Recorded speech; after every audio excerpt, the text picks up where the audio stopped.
Hey guys, இது நம்ம இந்த வீட்டில் இதை பற்றி பார்க்க போகிறோம்னா புதுசாக நான் வாங்கியிருக்கக்கூடிய கிங்ஸ்டனோட 64GB பென்ட்ரைவரோட அன்பாக்சிங் ப்ளஸ் இதோட ஸ்பீட் டெஸ்ட் தான் பார்க்க போகிறோம். கிங்ஸ்டனோட 64GB பென்ட்ரைவர் USB 3.2 சப்போர்ட் பண்ணக்கூடிய பென்ட்ரைவ். இப்போ இதை நம்ம வந்து அன்பாக்ஸ் பண்ணுவோம். சப்போஸ் இந்த பென்ட்ரைவ் உங்களுக்கு யாருக்காச்சும் வேணாம்னா நீங்கள் வந்து என்னோட டெலிகிராம் இல்லை இன்ஸ்டாகிராமில் கான்டாக்ட் பண்ணுவாங்க. இப்போ நம்ம அன்பாக்ஸ் பண்ணுவோம். மேலே ஒரு கட் வேண்டாம், இதில் ஒரு கட் போடும். ஸோ ஒரு கட் பண்ணிட்டோம். இந்த பென்ட்ரைவ் பார்த்தீங்கன்னா பார்க்கவே செம்மையாக இருக்கும். அதனால தான் இதை வந்து வாங்கினேன். 64GB.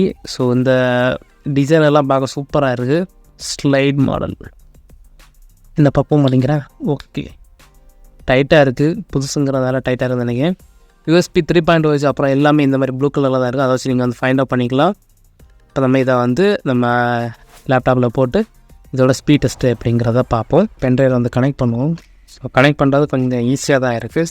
சிம்பிள் மாடலில் தான் இருக்குது. இங்கே பார்த்தீங்கன்னா டிடெக்ட் ஆகிடுச்சு. திஸ் பிசி ஷோ ஆகிடுச்சு. உள்ளாடி எந்த ஃபைல்ஸுமே கிடையாது. பார்த்துட்டிங்களா? இப்போ நம்ம இதை வந்து ISO ஃபைல் வந்து வச்சுருக்கேன். விண்டோஸ் 10 வந்து லேட்டஸ்ட் வெர்ஷனாக 11 லேட்டஸ்ட் வெர்ஷன் வச்சுருக்கேன்.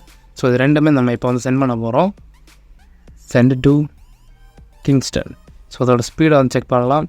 அன்ஃபார்ச்சுனேட்லி ஃபைல் டூ லார்ஜ் வருது. இது காரணம் என்னென்னு பார்த்தீங்கன்னா நம்ம டிஸ்க் இமேஜ் வச்சுருக்கறதுனால இதை நம்ம வந்து கேன்சல் அடிச்சுட்டு இப்போ திஸ் ஃபீஸை ஓப்பன் பண்ணிவிட்டு கிங்ஸ்டன் ரைட் கிளிக் பண்ணி ஃபார்மேட் கொடுத்தீங்கன்னா என்ன ஃபார்மேட்டில் அது இருக்குங்கிறத பார்க்கணும். அதுக்கப்புறம் அதை கிளிக் பண்ணி NTFSல மாற்றிட்டு நெக்ஸ்ட்டு கொடுத்துவாங்க. இதில் வந்து ஓகே கொடுத்துவாங்க. ஃபார்மேட் ஆகிடும். சப்போஸ் ஏதாச்சும் இஷ்யூ வந்துச்சுன்னா ரிட்டர்ன் பண்ணிடுங்க. ஓகே, ஃபார்மேட் ஆகிடுச்சு. இப்போ நம்ம க்ளோஸ் பண்ணிட்டு ISO ஃபைலில் சென்ட் பண்ணோம். Right click, send to Kingston. So speed பார்த்திங்கன்னா நான் எதிர்பார்த்த அளவுக்கு இருக்கான்னு கேட்டிங்கன்னா இல்லை. இது வந்து ஜஸ்ட் 11 MB/s தான் இருக்குது. அதுவும் வந்து குறைஞ்சிட்டே போகுது. பட் நான் எதிர்பார்த்தது ஐ திங்க் ஒரு 20 MB/s கிடைக்க நினச்சேன். பட் இது ஓகே தாங்க. இது NTFS ஃபார்மேட்டில் இருக்கிறதுனால சம்டைம்ஸ் ஸ்லோவாக இருக்கும், சம்டைம்ஸ் ஃபாஸ்ட்டாக இருக்கும். உங்களுக்கு இந்த மாதிரி பென்ட்ரைவ் வாங்கணும்னு வச்சிங்கன்னா நீங்கள் என்னோட டெலிகிராம் இல்லை இன்ஸ்டாகிராமில் கான்டாக்ட் பண்ணுவாங்க. இந்த பென்ட்ரைவ் உங்களுக்கும் கிடைக்கும். இது வந்து மெயினாக தான் வாங்கின காரணமே இது பார்க்கவே செமையாக இருக்குது. இதோட டிசைன் எனக்கு ரொம்ப பிடிச்சிருந்து. சேம் டைம் வந்து கிங்ஸ்டன் கம்பெனி. ஸோ எங்கிட்ட பிராண்டடில் இருக்கிறது பார்த்தீங்கன்னா சாண்டிஸ்க் இருக்குது, அதுக்கப்புறம் வந்து கிங்ஸ்டன் இருக்குது. ஸோ இது பார்க்க நல்லா இருக்கிறதால இதை வச்சுருக்கேன். இதுக்கப்புறம் நம்ம வந்து கிங்ஸ்டனுக்கும் சாண்டிஸ்க்கும் உள்ள கம்பேரிசன் நம்ம வந்து போடலாம்.